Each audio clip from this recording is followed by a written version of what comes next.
Hey everyone, it's Neil. Check out this. This is a glass set. This is by ZENS, and these are little fragrance glasses, or you could use them for whatever, little oil sticks, and that is what our plan is. So I'll show you what they look like and how they are. It's a set of 3 different ones, so we'll check all 3, see which ones we like the best. So the first one is this little one right here. So that's what it looks like there. So it's got a little hole in the top there for that.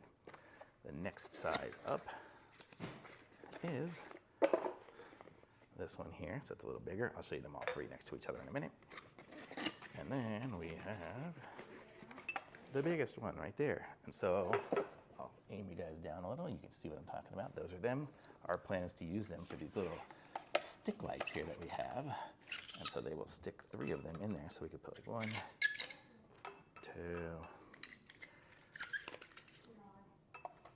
3, and then they will be filled with oil and have some fire coming out of it. So that's kind of what those are for. So I'm not sure which one we're gonna like the best.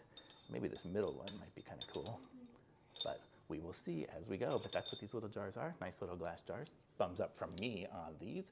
Links in the description. Like this video, subscribe to my channel, and I'll be back with some more reviews soon.